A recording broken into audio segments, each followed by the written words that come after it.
नमस्कार, city post live में आपका स्वागत है। मैं हूं रवि। बिहार में कल यानी कि 7 मई को होने वाले मंत्रिमंडल विस्तार को लेकर सियासी हलचल तेज हो गई है। एनडीए के अधिकांश विधायक पटना पहुंच चुके हैं। कई वरिष्ठ और युवा विधायक मंत्री पद की रेस में अपनी दावेदारी को मजबूत करने के लिए बड़े नेताओं के संपर्क में हैं। पटना की सड़कों पर विधायकों और उनके समर्थकों की गाड़ियों का तांता लगा हुआ है, जिसको राजधानी के मुख्य इलाकों में राजनीतिक सरगर्मी साफ महसूस की जा सकती है। इस पर ज्यादा बातचीत करने के लिए हमारी सहयोगी मुस्कान हमारे साथ है। मुस्कान, सवाल यह है कि सम्राट चौधरी कैबिनेट विस्तार कल है, किस दल के कितने लोग मंत्री बनेंगे?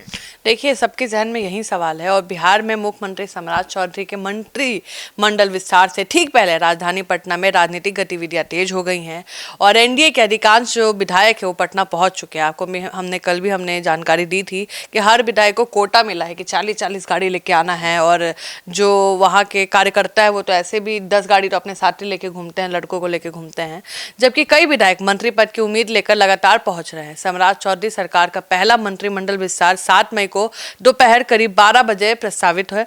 आप समझ जाइए कि शपथ ग्रहण समारोह पटना के ऐतिहासिक गांधी मैदान में आयोजित होगा। प्रशासनिक स्तर पर तैयारियां लगभग पूरी कर ली गई है और सुरक्षा व्यवस्था की भी कड़ी कहीं न कहीं व्यवस्था की गई है। और मुख्यमंत्री सम्राट चौधरी ने 15 अप्रैल को 2 उप मुख्यमंत्री मतलब डिप्टी सीएम विजय कुमार चौधरी और विजेंद्र प्रसाद यादव के साथ शपथ ली थी और अब बहुप्रतिशत जो मंत्रिमंडल विस्तार भी होने जा रहा है। लेकिन मंत्रियों की संख्या क्या होगी, समीकरण क्या होगा, इन सब तमाम को लेकर कभी पेच फंसी हुई है, कुछ स्पष्ट नहीं हो पाया।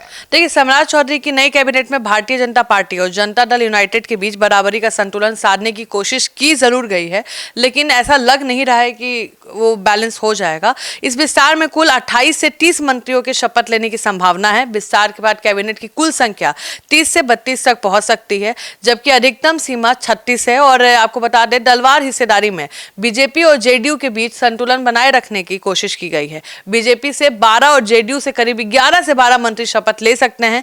इसके अलावा सहयोगी दलों जैसे चिराग पासवान की लोजपा और 2 मंत्री जीतनराम मांझी और हम के 1 मंत्री शामिल होने की संभावना है।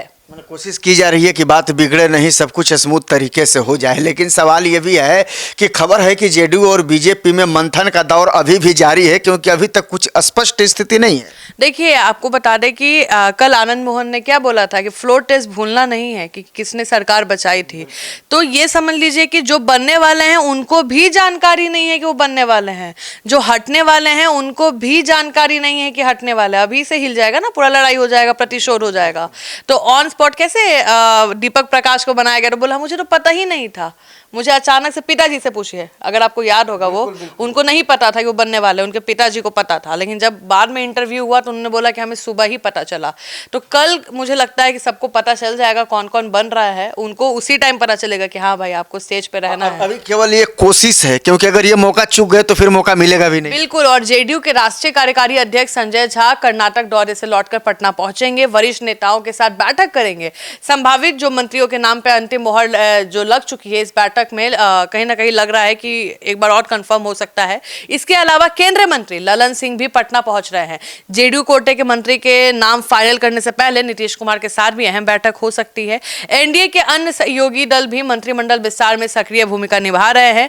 और आपको बता दें, एलजेपी रामविलास के सांसद और बिहार के प्रभारी अरुण भारती और आज सम्राट चौधरी से मुलाकात करेंगे। इस बैठक में मंत्रिमंडल विस्तार को लेकर चर्चा होगी।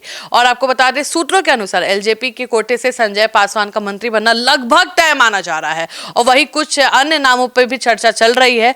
और आपको बता दें, रालो मतलब दीपक प्रकाश का मंत्री बनना भी कहीं ना कहीं तय माना जा रहा है। लग रहा है कि उपेंद्र कुशवाहा की बात बन गई है। बिल्कुल बिल्कुल बिल्कुल। सवाल शपथ ग्रहण समारोह में पीएम समेत कई बड़े नेताओं की भी मौजूदगी होगी। हालांकि जब सीएम का शपथ ग्रहण हुआ था तो उस समय ऐसी स्थिति नहीं थी, लेकिन इस बार का तो शपथ ग्रहण बहुत बड़ा होने जा रहा है, भव्य होने जा रहा है और बड़े बड़े बीजेपी के आला कमान यहाँ मौजूद रहेंगे। क्या स्थिति होगी मुस्कान? हाँ, सही बात है। सीएम का जब शपथ ग्रहण था तो कोई बड़े नेता नहीं दिख रहे थे नीतीश कुमार के अलावा, और केंद्र से तो कोई भी वैसा नहीं लगा।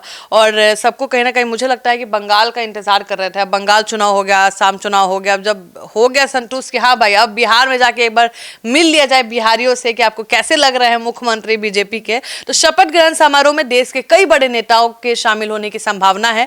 प्रधानमंत्री नरेंद्र मोदी, गृह मंत्री अमित शाह और भाजपा के राष्ट्रीय अध्यक्ष नितिन नवीन समेत एनडीए के कई वरिष्ठ नेता मौजूद रह सकते हैं। इसके अलावा विभिन्न राज्य के मुख्यमंत्री और एनडीए के प्रमुख नेताओं को भी आमंत्रण भेजा गया है। इस समारोह को एनडीए की ताकत और कहीं ना कहीं जो उनका यूनिटी है वो दिखाने का अवसर मिलने जा रहा है। और शहर में लग रहे बैनर पोस्टर में बीजेपी और जेडीयू साथ साथ अन्य सहयोगी दलों के नेताओं की भी तस्वीर नजर आ रही है। कार्यकर्ताओं और नेताओं के बैठने के लिए विशेष इंतजाम किए गए हैं, जिससे ये आयोजन राजनीतिक शक्ति प्रदर्शन का बड़ा मंच बन सकता है।